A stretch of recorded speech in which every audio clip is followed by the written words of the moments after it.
Welcome. You are now tuned into the Textually Active podcast.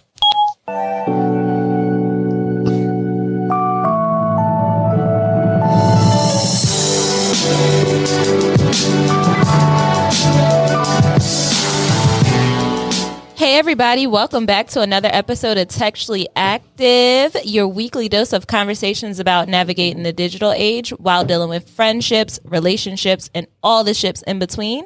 I'm Rez and I got Meezy with me. I'm alive. E is on the boards. And we are joined today, if you're watching this on YouTube, by America B Styles Me. Give it up for her, y'all. Thank you. Welcome, America. It's so good to have you on this episode. I tell you guys all the time, I meet friends on the internet, and I'm damn good at it. So whenever we have a guest, 9 times out of 10, if it's not our lifelong friend, we met this person on the internet. Riz met this person. I didn't meet these. They see the podcast and then follow me, and then I'm like, oh, well, they follow the podcast, so let me just follow them back. But these be Riz friends. It's cool though. We're all about friendship and building relationships. That's what we do here. Networking, right. So, America, can you tell our audience about you and who you are, what you do, how you do it? Of course. So, let me first starting and say my government name is Erica. Mm-hmm. My blog or brand name is America B. So I always tell people feel free to call me either one.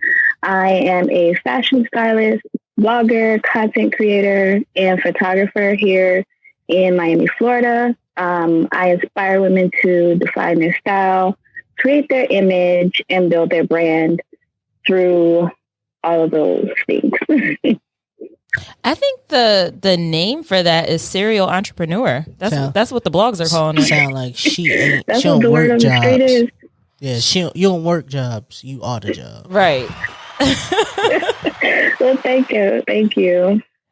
So she does it all. The style, the fashion. I think I've seen you on Amazon putting together looks, the earrings, the accessories, and she's a Virgo. So the details, sis, listen, the details are there.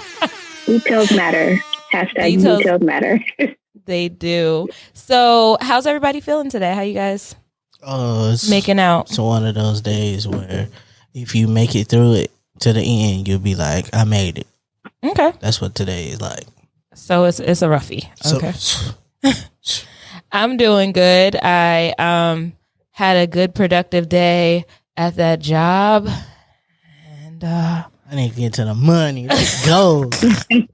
And now it's time to focus on the personal life. I feel like I start like the whole quarantine, not having to report anywhere really had me feeling like some type of way, like I was in a funk. But having a schedule, like knowing that I have to be to work on these days, it kind of really helps me focus on everything else because I don't have time to play around. I have to prioritize the things that I have to do. So, I mean, it's good. I like having something to do. Can't relate. Always busy. Right. How you feeling, Erica? You make some money. I'm feeling good. What did he say? He said, I'm making some money. She making some money. Not the ching. Not the ching. I'm feeling good today. Definitely woke up on the right side of the bed. One of the better days this week. So I'm happy to share that good energy, those positive vibes with you guys. I'm taking it. We're so excited to have you on the show. I've been watching you for a long time. I feel like I've been following you for about 2 years. And I was telling you before we started recording that, you know, everybody is jumping into, not everybody, it's not one of those things where everybody's doing it, but a lot of people look from the outside in of what it's like to be an influencer, and they don't really get the low down scoop about what it really takes. I would even argue to say that some people think that it's as simple as taking a selfie and putting it up, or no thought behind it. You just be yourself and you do it, but they don't really get the behind the scenes of what it takes to be an influencer in this digital age. A lot of people strive for that because it looks like an easy ticket, just jump in and do it. And then all of a sudden you have brands knocking at your door, people wanting to partner with you and all this other stuff. But I wanted to bring you on because you're somebody that I follow who is consistent, who has a clean page, who works with brands, and you do the damn thing. You do it. So I brought America on to talk about the influencer lifestyle, especially here in the digital age where it's so competitive with so many people wanting to jump into this lane. So how did you get here? What's your story? I started in retail. I think the first thing that really got me excited about fashion was working in an accessory store. I don't know if you know the store Claire's or Icing. We know Claire's. We know Claire's. Claire's is the plug. Yeah. So I started there. And what happened was my manager called me on one of my days off. She was like, there's this lady looking for you. And she's like, you always help her match her jewelry with her clothes. And she asked for you. And I'm like, what? So back then there was no such thing as fashion styling. And she literally was just like, this is like not the first person. And I'm like, you're kidding. So she's like, no. So I started researching what a stylist was. And that's kind of what got me into the whole scene of just being in the fashion world. So I went to Fashion Week in Miami. I was a volunteer. I started interning with boutiques. And that led me to get on the gram. Once I was on Instagram, I was like, oh, this blogging is fun. This influencing is fun. Maybe I really can make a career out of it. From there, I started taking pictures of friends and family and whatnot and started doing photography, bought a real camera. The first camera I had was purchased for me by my best friends. The second camera I purchased. Shout out to friends that support you, man. Yes. I boohoo cried. I ugly cried. That was a birthday gift one year. And from there, photography just became another hustle. So quick question. This is what I got from the story. You was on Instagram when it started? I was. Me and too. I still have my original post. Yes. We were just out to last Friday. We went out and we were all hanging out and we were talking about the picture. Meezy says this all the time that looks like it was put in the oven with the Sophia filter. Like we were tearing them filters up back then. The filters and the little grid. I was a grid guru. Yeah, I think that's back when Instagram was brown and it actually looked like a camera. Could you even like back then? Yeah, you could like, but it was one of those things where it was just pictures, right? It's just pictures. Like you would take anything that you thought was a good picture and put now it's just like brand. Right. It is brand. And I think there is a huge piece of marketing that comes into that. When you are a brand, you have to think of it like a business. Like you have to have an accountant. You have to have somebody who's the talent. You have to be able to market yourself. And then you also have to like have some type of communication with the outside. So do you handle all of that yourself? Everything. So one-stop shop, baby. One woman show. That's the thing, because you say that you take pictures and then you are most times the person outside of your friend that you're taking pictures of. Did you get any formal training in marketing? None. I would say it was informal, just because with retail, direct sales, ambassadorships, stuff like that all kind of trained me. And it was nothing where I went and got a marketing degree or, a business degree. But I have like a thirst for knowledge. So I will research anything, and a lot of Googling, a lot of library visits, a lot of books, a lot of purchases on Amazon. Those have really helped me kind of gain traction in learning, and also mistakes. Everybody's always like, oh my God, I'm making a mistake. As a Virgo, that's something we hate to do.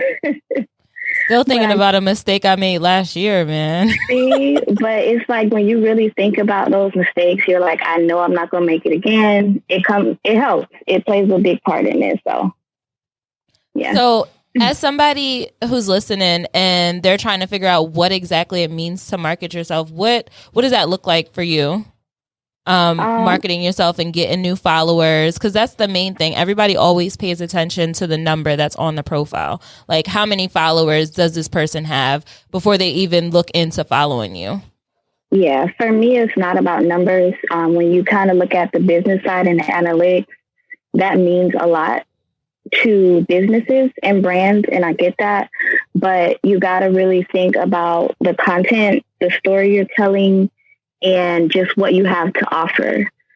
I always say everything you do is a part of your brand. For example, this hat has all my brand colors, and I love pizza. So if someone is watching this on YouTube and they see it, eventually, if they do follow me, they're going to correlate the pizza and the brand colors with the red and the yellow once they see it on my feed, because I'm going to post pizza or leopard pretty soon.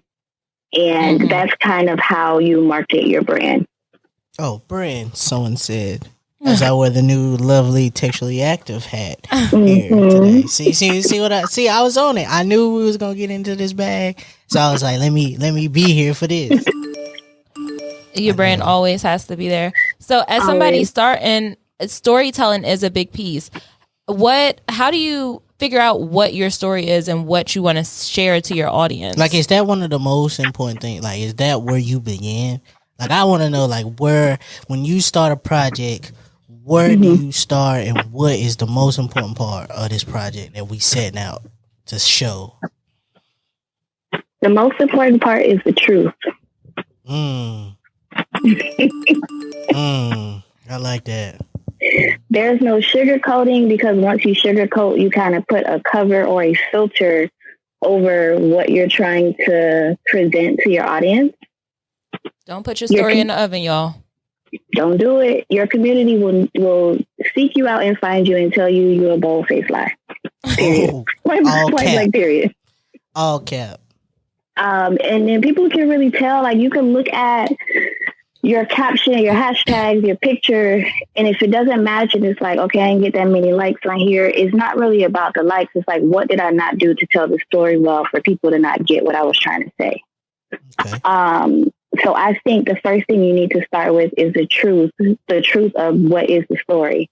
Don't try to be like, oh, maybe they don't want to hear it. No, if you really had a shitty ass day and that's how you were feeling and it goes with your picture that you're posting, let people know. Because 9 times out of 10, 50% of those people had the same day that you did and they can relate. So exactly. Yeah, that's where you start. Knowing your audience, knowing what they want to see, but also sharing your story. Yeah, because I think a lot of people get it mixed up thinking that everybody is their audience, but that's not necessarily true. You have to find who you're speaking to when you're doing this. A lot of times I'll be like trying to figure out, because a lot of the times the picture is always the first thing that gets you. But a lot of times when you like go into the captions, I've liked something based on the caption and the picture was trash. Like, the caption was really good and it's like, oh, this kind of fire. And I might, like save it because it's like, oh, this is a good caption, and you go back to it and you can think about it more. But a lot of times the picture don't need, or the video, because now everybody's got a video or a reel or something. It's like, that wasn't really the part I liked. I only like the caption. Right.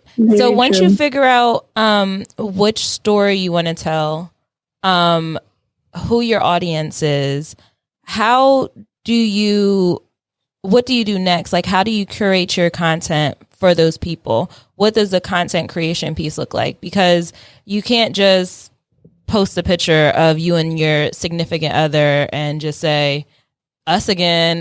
What does what does the content creation piece look like when you're creating stuff for your brand? It looks like a story. Like, literally the picture has to match the caption. So like Mizzy was saying, how you may like a caption more than you like a picture. Sometimes people will just use like Drake lyrics. Let's use that for an example. Everybody loves Drake. I feel seen. Legend. So if you have a picture, and I'm going to give one of my secrets, sometimes I take a little time off the gram and, you need a break. And one of my favorite go-tos is a selfie. Everybody loves a selfie, especially if it's a fire selfie. So it's like, hey y'all, I'm back. And that's not what your caption has to say. It could be a Drake lyric. It could be something about your day. It literally is just like, boom, here I am. Here's my caption. I know y'all see me. And that's literally like, hey, I'm back. And you can literally say, hey, I'm back. I took a break. I needed a social media break. I needed to rest, relax, rejuvenate. And you're like, boom. Oh, then I'll get DMs. People like, there you go. I see you. And I'll just be like, what? So, yeah. It's good to have that type of pull on Instagram to be able to go away. And when you come back, people miss you. I feel like I've DM'd you personally, like, hey, girl, what's good? What's going on? My question is, how do you break through the algorithm? Like, I feel like now, like, if I'm like on Instagram, like every day, like if I post something every day, it's like, all right, these are gonna get liked because of the consistency. But like, if I don't post for like a week, 2 weeks, 1 or 2 likes, the first hour is probably max 14. So like, how is it that you can take these breaks and hit the algorithm hard? Is it the hashtags? Is it what? Is it the hashtags or what's up? What should I be using? Hashtags help. Well, hashtags right now are kind of null and void until the whole voting thing goes away. So that's like not really going to help you currently, but hashtags do help.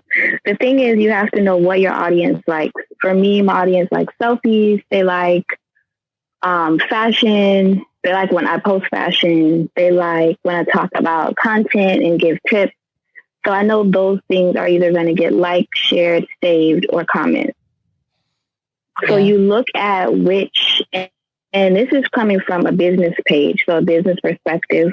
When you look at the pictures that have the most likes, that automatically tells you this is what my audience likes the best.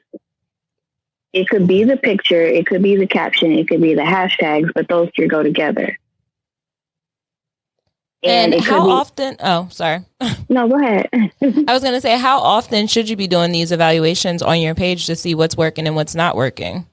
It depends on how often you post. So most people, first, let me say consistency is totally up to you, your schedule, and what you can handle. Some people can literally post 3 times a day and they're cool with it.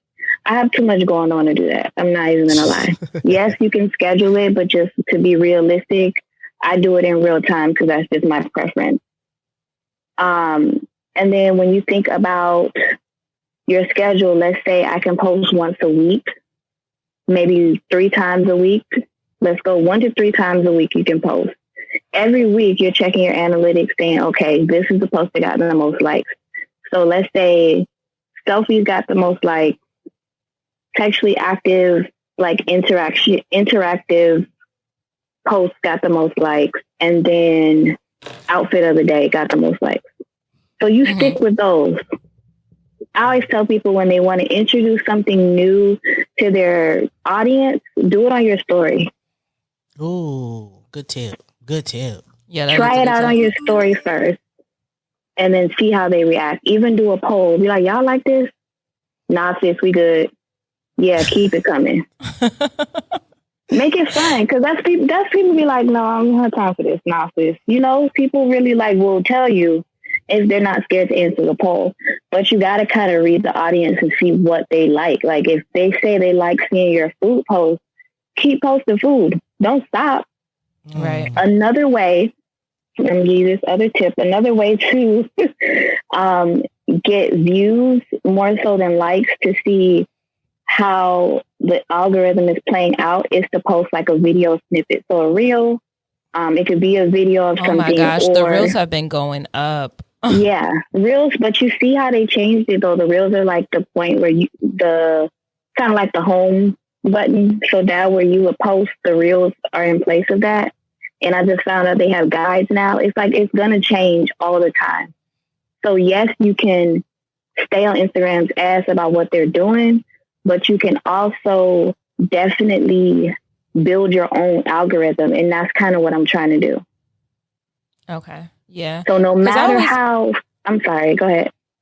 I always get concerned about taking breaks on social media, and I don't know if it's true to just tell people, because I have somebody that I follow who has like a good following and everything. I always tell them, I don't know if it's a good idea for you to take a break if you want to continue to grow yourself and grow your brand, because I feel like you fall off and you lose people that way. And I don't know if it's a myth that you get, like, if you're not posting consistently, you start getting lost in the algorithm if you're not constantly posting. You do, but one trick to cure that is your story once again. Mm-hmm. I take maybe 1 or 2 days of a break from my story, if that, but you can literally share something from someone else, post on your story, and it can literally be like maybe 2 posts. So like, let's say y'all post a quote or a meme or something and I share it. And then there's a motivational quote for the day that I like. So I share that, and I'm not on the gram anymore. My presence is still there. Right. So I'm still getting views. I'm still getting likes. I could even share an old post from 3 days ago just to make sure people saw it, and they're still going to like that post. I could post something from 2018, 2008 that no one has seen because they just started following me, and they're like, oh, I like that outfit. I'm still getting engagement. I'm still getting traction. I'm still present. I'm just not on the gram. Understand. I think right now Instagram is the popular one for people to use as an influencer because you can show more of your lifestyle. Twitter is cool.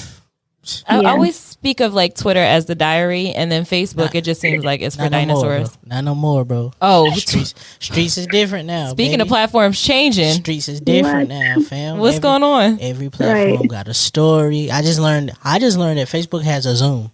Like, there's a creator room, and you can go in there, and people can call into these rooms. Oh, I might go back to Facebook. Look, you can do a Zoom on Facebook. Twitter just started stories last week. So what they calling it? Fleets. Now you can post your story like on Instagram or Snapchat on your Twitter, and it's at the top. What do you think fleet means? I feel like they're trying to say tweet, but they're saying what's the and fleet? I'm not even going there. I just learned that it was what the gays use. So I used to do what? Douche, I guess. Oh my gosh, that's what I learned. So Twitter didn't take time to like research that. They didn't know that a fleet was something that they used to clear their pussy. Guess not. Guess not. Wow, that's crazy. They're trying to do and they're about to come out with a new Clubhouse. So they're about to be able to have a group where you can talk to your followers on Twitter in a audible way. So I don't know what's going on with like everybody is chasing each other. Like reels are just TikToks. And I'm almost at a point where I think I gotta take a break. Yeah, I think it can always get overwhelming with social media constantly changing. And I feel like there are 2 groups of people. There are the people who jump right into it and try to figure it out because they know that this is going to be the next wave. Look at Instagram stories. When Instagram stories came out, we all was looking at it like, I'm not switching to Snapchat. I'm not doing that. What they copying off of Snapchat. Now that's all we use. Same thing with the reels. Like everybody was like, what is this? I hate this. Go back to it. Now you almost have to use a reel as a brand to get yourself out there. It's convenience now. And then like Facebook wants a one-stop shop. So you don't have to keep switching apps, and you can stay on this one app all day. Yeah, they want to keep you on there as long as possible. Yep. As an influencer, what side do you pick? Do you pick the side that's like, I hate this, or are you jumping right into it? Because I'm a hater. I ain't opened reels one time since they got it. I only watch Textually active reels sometimes. I posted too, but I didn't put them on my feed. It's just like, let me try this out, and I'm like, really? Just like TikTok. Well, I always encourage everyone that when something's popular, go to that app, download it, grab your name, because you never know if you're going to have a change of heart. Make sure your name isn't taken. So on all platforms, you'll see America B Style Me everywhere. So you know that's me. But you got to kind of decide which one is for you. Facebook, like you guys said, is kind of prehistoric, but I heard that's where the coins are. My goal in 2021 is to be more active on Facebook and ignore my family members. I love y'all, but yeah. Facebook is where the coins are. I'm writing that down. But Instagram is just stress-free and easy for me to use. It's where I know I can have the most fun. I enjoy being on the app. Twitter, it just doesn't keep my attention.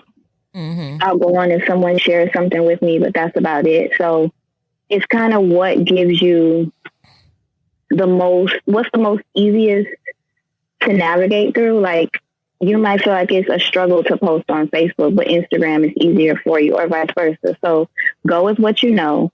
Start you getting more comfortable with the other apps if you want to use them, but stick to kind of where you're comfortable. Grow there and then move on. I've learned, like, just trying. I read a book about being an influencer or trying to get my brand up there, making myself a brand. And I found that it can be very overwhelming, just the constant anxiety that you feel behind having to have a post. Is this what people want to see? Am I getting enough likes? Damn, do I look all right? Like, all that stuff can take a toll on you emotionally, to the point where we have middle schoolers out here, like, it's really taking a toll on them emotionally. They're using the filters now, to the point where they're like, I don't even know if they should have likes on there. Remember, that was a question for a while. Now we're living in an age where they have these filters. So if I got a big nose and I don't like it, if I take the time to research it, I can make a filter that gets rid of my big nose. Or if I feel like all of these filters now that in Instagram with the way you can go in and get the filters, it's like you can be a whole new person now. Right. And I gotta... It's scary because it's leading people to want to get surgery on those things too. I mean, that's by choice. That's a thing you gotta get within. But I'm not. I feel like the internet is a place where you can be whoever you want to. So if that's what you choose to be, then go for it. Yeah. So with all that being said, what do you do, or what do you suggest to protect your peace and protect your mental health? That, and how critical are you about your projects? Like, once you go and you like set this plan and got this idea, what is it like you do to be like, all right, this is it. This is how it's supposed to look. I'm ready to post. Mentally prepare myself. I do a lot of meditation, a lot of affirmations, a lot of devotionals. Like, when I'm off the app, I try to do as many positive things I can to keep myself sane. If I feel like it's getting too much, I will log off. I used to be the type, when I was trying to grow my brand, I used to be the type to just be like, oh my God, I didn't get that many likes. I'm freaking out over this post. I thought this post was good. What is wrong with this post? What did I do wrong? What did I forget? Did I miss a hashtag? Like, I would go crazy. And eventually I had to be like, sis, it's not that deep.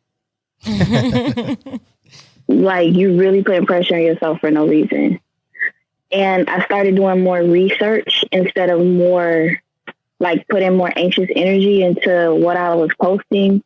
Like, not why didn't I get this many likes? Like, what can I do to make this better to serve my audience? So kind of when you twist it that way and think of it in a more positive way, it's not so much on your shoulders. And I took the research part of it instead of the anxiety and started working on my business. I was like, okay, branding, marketing, sales, if I was selling something, and took that approach, a business approach, instead of just the like, why don't people like me post? I'm sorry. Why don't people like me approach? Right. Yeah. So flipping it, instead of it being something personal, but something positive and what you can fix. That's dope. That's dope, because it's hard to look at it that way, especially when you're comparing yourself. I always look at other people and what they're doing on their podcast. What are they sharing on their podcast? How can I curate my stuff to work towards my audience? And it's easy to fall into a space where you get blocked creativity. Like, I'm about to start getting naked on Instagram. Excuse me? I'm about to start getting naked. Sex sells, bro.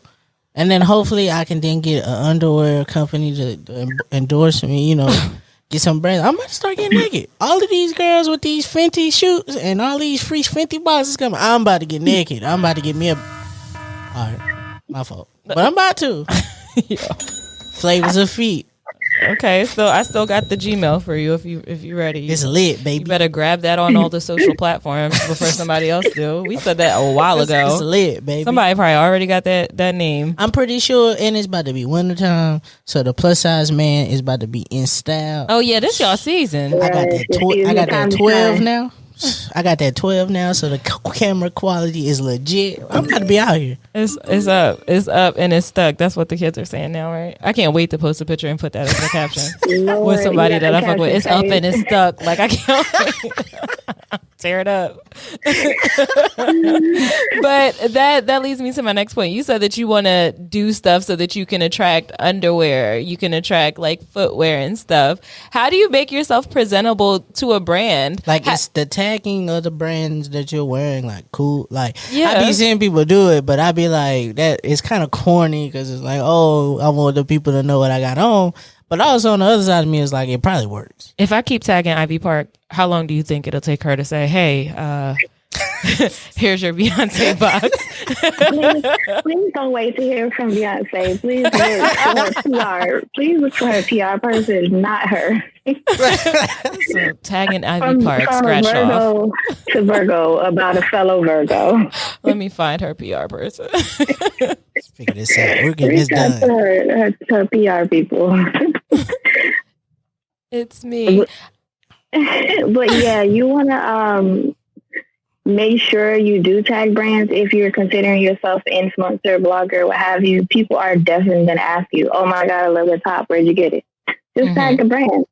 A lot of brands nowadays are active on social media, so they'll respond. I usually get DMs from brands, and they'll be like, "Oh, I'm glad you love the product. We look forward to seeing your results." That's an instant connection. Use that as leverage. Like, well, since you want to see my results, are you interested in working with me? What do you guys have as far as projects, campaigns coming up? You can literally just reach out to them because they're talking to you. Okay. If it's a brand that doesn't reach out or doesn't speak back, you can automatically just go to them and share your post. Like, "Hey, love your brand, love everything you guys have coming. Looking forward to new stuff, new products, what have you." And most brands really are excited when people DM them, believe it or not. How do you feel about these pay to play companies that'll come into your DMs or leave the comments under there and they're like, "Hey, we would like to work with you." But then it's like, "Hey, all right, if you spend $70 with us, we'll give you this product code. Then you get 9 people that use the code, and then we'll break you off with a little bit of the sales, but we're not really sure." I consider that spam. Yeah, that's what I was gonna say. Yeah. When they say, "Oh, we love your picture. It's hot. DM us to collab." No. Because if you like me, you would DM me. Facts. You know what I do? I send them an emoji. Got me fucked up. Oh, I drop an emoji on it to boost my engagement. I'm going to comment right back. "Hey, girl. Will do. See you in the DM." I'm not DMing. No, not. I tried one time. I ain't gonna bot your way out of my conversation. I did it one time. I DM'd them and they sent me this note about click the link and see what you like and we'll give you 35% off. I'm like, I clicked the link, it's like a windbreaker that don't got nothing on it for $125. I'm like, bro, I'm not buying this. The first time I got one of those messages, I was so excited. I was like, "Oh my gosh, finally I feel seen." And then, like you said, you went down that rabbit hole and they're like, "Oh, buy $25 worth of merch and try it out and post a picture with you." No, that's not how this works. I don't even know this brand. Nobody knows who this is. So have you had any collabs with brands? Yes, the latest ones I did were Urban Skin RX. I'm over here trying to think about what's on my feed. And they actually reached out to me, which was cool. I'm looking because I don't remember what else I had. Oh, the Rituals. I love Rituals. And I had used it. The good thing is that when you get information from brands or get contacted by brands or you reach out to them and it's a product you really love, that's amazing. Because I already use it. I can say so much because it's effortless for me to talk about it. It's nothing that I have to try. and then be like, it's okay. I have a brand now that I got connected with, and it's actually like cream deodorant. It's really weird. I know it sounds weird.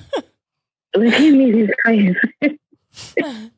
It does. That's new. It does sound weird. It's real new, but that's one that I'm trying out before I even, promote the brand, talk about it, say yay or nay.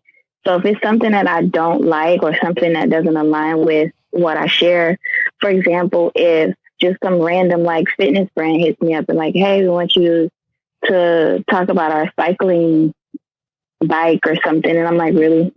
Like, I don't cycle. I don't cycle. I don't soul cycle. I don't know. It's just not for me.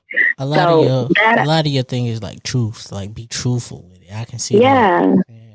I would have to decline. I've declined a lot of opportunities. And even if they were like, this is some good money, I can't do it. Right. Because it doesn't align with your brand. And that goes back to creating content for your followers. If they're not into it, that you're not going to get the likes. You're not going to be able to be truthful about the product because it doesn't relate to you. You don't like it. So it's just being sure that you're getting the right brand and it works for you. So do you find that reaching out to the brands yourself works better, or should people wait for them to contact them? Don't wait. Even if you're the first one to reach out. So it works kind of both two ways. If they reach out to you, I kind of feel like you have the upper hand because like you guys want to work with me. So they saw something in you that interested them. It intrigued them in be it your content, your personality, your brand aesthetic, what have you. When you reach out to them, you're letting them know you're interested, but usually it's going to be about a product you love, a campaign you're really excited about that they have, something of that nature. And that way you're going to do a little bit more work to show them that you're interested, but that's where you can get creative. Right. Okay. I like it. I like that. So one more thing that I want to touch on. This is something that happens to me often, even with doing this podcast and the people around me. So I feel like they would benefit from this question. I'm about to buy some fake followers. No, buy fake followers. I'm always about to buy fake followers. I mean, well, if that's something you want to know, we could ask that too, and then I'll ask my question. I want to buy some. Sure. I just want to buy some fake followers. Don't do it. You want to do it just for fun? Is it for fun? I just think it was like an aesthetic thing. Like it looked good. I'm telling you, I do a lot of research. You can tell when people have fake followers. Damn. You can. What's the telltale sign? So I probably sound like a private investigator now, but if you go to someone's page and you see they have 10,000 followers, and you look at their first 3 posts on their feed, be it a video, reel, what have you, and you see like 20 likes, that's a telltale sign. But let's say they got 10,000 followers and 500 likes. If they got 2 comments, that's a telltale sign. So then if you look at their likes, and the reason I do this is because I have brands that I do social media marketing for. Right. And they're like new businesses trying to build their brand, and they want to buy likes, and I'm just like, don't do that. So if you look at the likes and you scroll through and see who likes the pictures, you can tell they're fake pages, bots, or just like ghost pages, just random non-existent people. Right. But I feel like Instagram, Facebook has this thing. Because I remember I bought an ad one time, but I like marketed it like to Japan because I saw something. Some of my research showed that I had some some fans in Japan. So I just put it over there to see what would happen. A lot of those pages came back, and a lot of them came with likes. So now I'm like, I don't know if these is real pages or did Facebook do this. I was confused. Right. That's a tricky question because weird. You're paying Facebook now, and you're not sure if those are real people or Facebook because Facebook got money. If they paying people, hey, look, I know you seen this. Go like it. Make sure they get their $5 back. Because they say that pay for ad thing is one of the most important things to do now. Yeah, paid advertising. Yeah. Mm-hmm. Yeah, that's a whole different bag. We would have to, I feel like whenever I hear about Facebook ads, it sounds like it's a conversation that comes with a science behind it. Like, you don't just go on Facebook and buy something, like buy your ad space. You actually have to put a plan behind it, if that makes sense. And then the marketing mind in me kicks in and I'm like, a campaign, email campaign, collect emails, do this. Yeah, it's a lot. So for my last question, I just wanted to know, because this happens to me a lot. I'll be doing really good. I'm killing it. Everything looks good. And then it'll come smacking me in the face like, I don't know if you're really doing it like you should be doing. I think you could do better. You might want to step it up. That wasn't that cute, you know? The opposite for me. It wasn't. No, you keep gassing yourself up. Mine be like, yo, I think I'm more fired than niggas is giving me credit for. I be like, no, this is way better than I thought. Like, it should have got, the reaction that it got should have gotten better. And then it leads down to, these niggas is hating on me. These niggas is hating. You talk yourself out of it. He goes the other way. Yeah, like, nah, this ain't work. This ain't get but one like on it.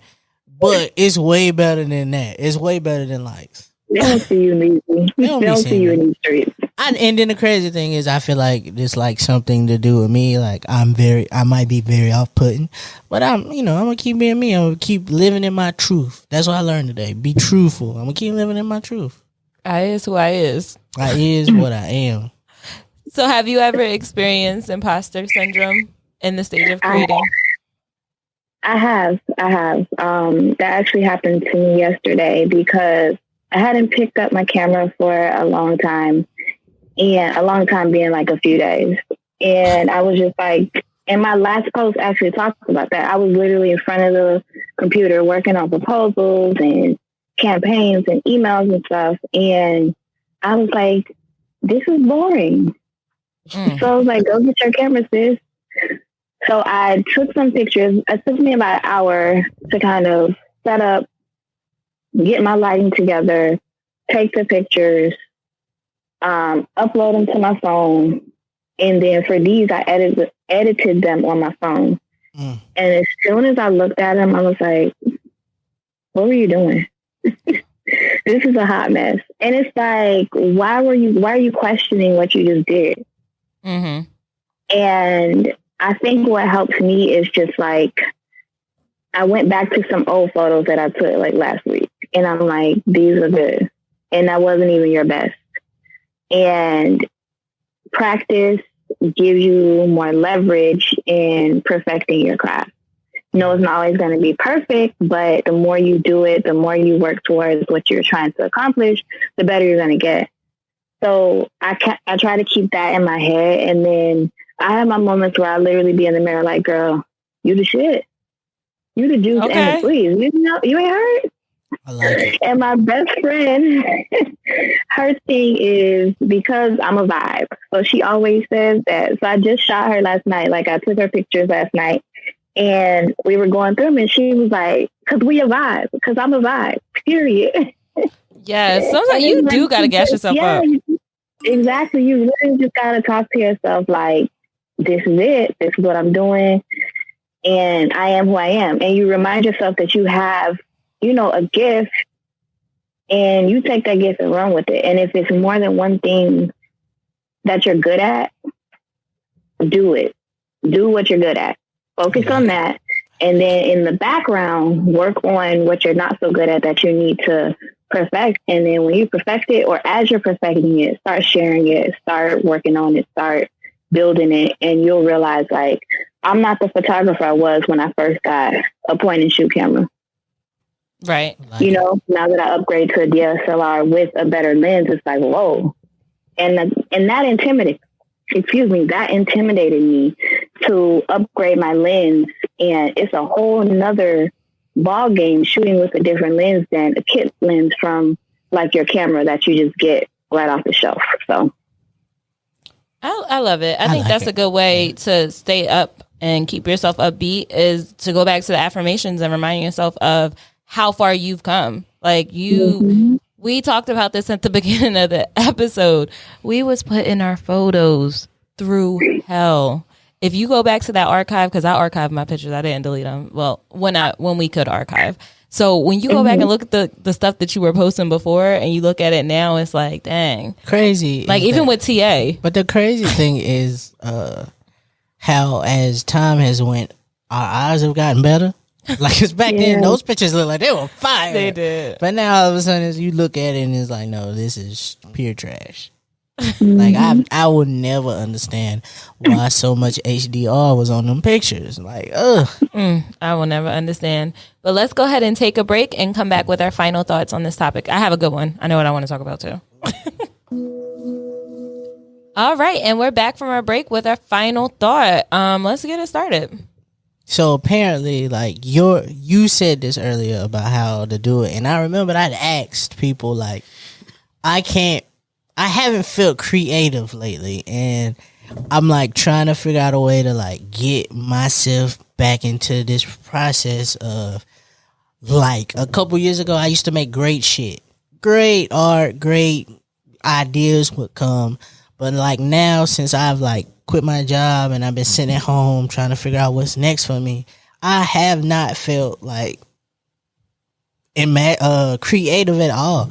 So I need tips because everybody's giving me their tips about how to get your creativity. Didn't you back. post it on Twitter? I like put it on Twitter, Facebook. Everybody's like, oh, you should, I get high, I'm sitting in the dark. I meditate. I put on soft music in the back. And I'm like, bro, none of this works for me. So I'm trying to figure out how is it when you don't feel motivated and you don't feel creative, how do you get to that place? That's a really good question because people think that when you're a content creator, influencer, you're always creative. Not the case. I have days where I literally just want to lay and stare at the wall and just be like, forget everything.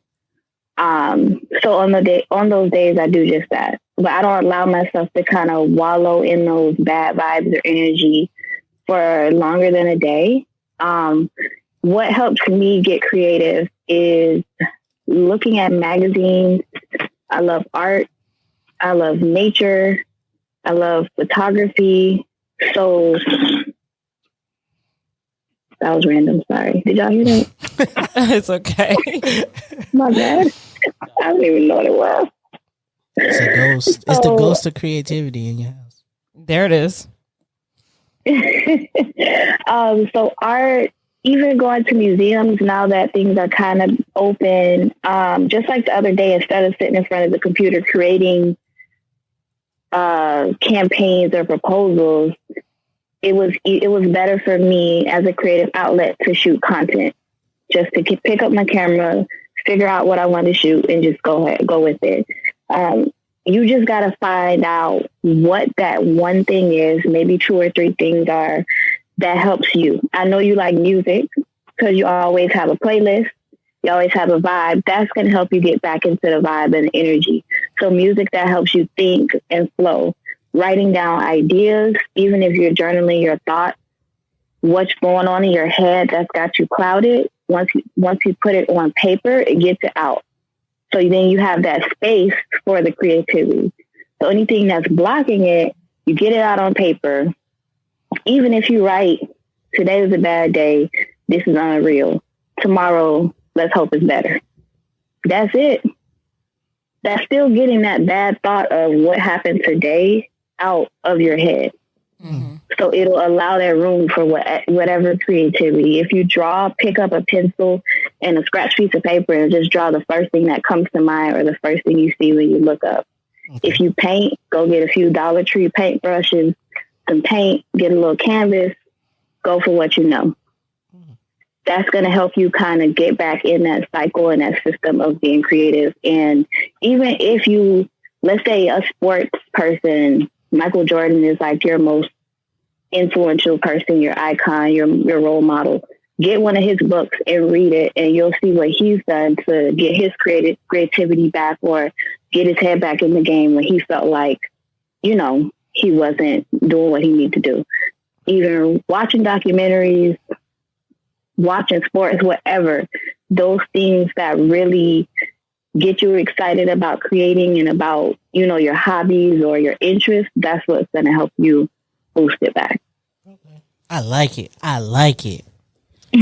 I feel a little creative right now. I have to think about some ideas that I got. Yeah, me too. I'm over here like, yeah, you know what? That actually brings a good idea. That's something that I do though. Like if I'm feeling not creative or I don't know which direction to take TA or what we can talk about, I'll go out and try to listen to other things that make me feel creative. Like what are people in our industry talking about? What's going, because it's bad. Like sometimes when I get into that funk, I'll just go down a rabbit hole on social media and then I'll feel worse. Like, oh, well, they're doing this and we haven't done that, or they're using TikTok and we haven't been using TikTok. But instead, it's more helpful for me to just listen to something positive, listen to somebody who had a great idea or somebody who is successful and kind of pick out what I can from what they have to say. Fire. But, yeah, so speaking of your playlist and feeling inspired, I think Baby Maker has helped me get through homework sessions. Sometimes when I sit at home and I paint or I draw a picture, I listen to the Baby Maker playlist. At work, sometimes I like to hear songs I don't know the words to. So let's jump into it. It's crazy. You're now tuned in to WMEZ. This week is an artist by the name of Elijah Boothe. This song is called All My Lovin' here on WMEZ. Textually active. All right. So we made it to our last piece of the day. Pull your memes out. Share something that you've seen on social media this last week that made you chuckle a little bit. Or something that you feel like you related to, like heard. I felt that. Felt that. Meezy, you want to go first? I got you. I saw this today, and it felt right on brand. From the year that brought you 6 months of April, welcome to Tuesday Part 3. Because it feels like the longest week ever. And it's only Tuesday. It's only Tuesday. It really do. It gets weird. It gets weird. Imagine. This is for people who are looking forward to Thanksgiving and everything. Thursday about to be wild. Yeah. Okay. Oh, yeah. That makes more sense. Erica, do you have your meme ready? Do you have a meme? Yeah. Okay, you go first, and then I'll share mine. It's just a little quote. Is that okay? That's perfect. Cool. So the meme I have is just a little quote, and it says, "Stay in it. The work is working." That's it. Point blank. Period. That's true. The work is working. You don't know when you in it, when you really working on it, but when you take a look back, it's doing something. It's doing something. It feel like my other favorite quote. Them things thangin'. Them things thangin'. That math is mathing, girl. I love it. My meme is for everybody who's going out tomorrow night for the biggest holiday, or what used to be the biggest holiday or party night. Thanksgiving is coming, but everybody knows that Wednesday before, when you hit the streets because you're off on Thursday and all your family is in town and you guys are trying to show each other around the bar. Have you done that before? No. You guys never go. Do you go out the night before Thanksgiving, Erica? No. Erica, have you done that? No. Damn, so it's just me. Yeah. My family lives in our city. Wednesday night used to be the night to do your thing, pre-COVID. But imagine how out of hand things would get if we didn't get hungover. Like if I could go out that Wednesday, cut up so bad, and not have a hangover on Thanksgiving, life would be great. Life would be great. But what's Thanksgiving without a hangover or a drunk uncle? Can't relate. Drunk auntie. I remember those days of pulling up with the liquor at Thanksgiving. I love it. I can't wait. I'm still gonna eat my food. I'm still gonna have a good time, and I encourage you guys to do the same. But do it safely. Wear your mask. That's all I have. I know everybody traveling today. Be safe. Be safe. I know that's what y'all doing. Hopefully, we were able to share some gems with you. Thank you so much, Erica, for coming on the podcast. Can you let the people know where they can find you? Yes, you're welcome. You can find me at America Be Style Me. That's America with a K. And my website is www.americabestyleme.com. And I'm America Be Style Me on all platforms. Fire. Okay. And are you offering any services to the public currently? Can you fix my Instagram for me and make it look aesthetically amazing? Can I fix your Instagram? I can assist you with that. Oh, all right. I do offer The services that I offer are fashion styling, photography, social media marketing, web design. I think that's it. Okay. Yes. And you're located in Florida, right? You said what? You're located in Florida. We do got a big Florida fan base, too. Yeah. It's crazy. Florida. Shout out to Florida. The good parts. Are you from SoFlo or the other part? I'm from Miami, born and raised. Yes. SoFlo in the house. I don't not, think they call it SoFlo. She not didn't go up when I said SoFlo. We're not She did not because even Miami is its own state. Like, we don't even claim, and I know I'm gonna get a lot of heat for this, but like, people are like, "Oh, you from Miami?" They don't even say Florida. They just like, "Oh, you from Miami?" So Fort Lauderdale doesn't even count. But yeah, it's still a city. It's just, yeah, sorry to this man. Well, thank you for coming on. As always, if you like what you hear, make sure you share it with your friends, share it on Instagram. We are here each and every Tuesday. Each and every Tuesday, we drop a new episode. So make sure you guys come back. Make sure you follow America B Styles Me. She gonna hook it up. Shout out to us. You know, you follow us everywhere. Textually Active Pod, Textually Act Pod. We're on all your favorite socials. Be sure to go to thetextuallyactive.com for more information, and you can go cop some of that merch. Get some of the merch, y'all. And we on YouTube. Watch our videos because this one looked pretty good. I'm looking at the replay. It's fire. I'm gonna have a new hairstyle next week. All right, guys. We'll see you next week. Peace. Thank you for listening to the Textually Active podcast. This podcast is a full-service production from the Open Media Lab. Be sure to check in every Textual Tuesday along with following them on all social media at Textually Active Pod. Textually Active is a part of the Open Media Network.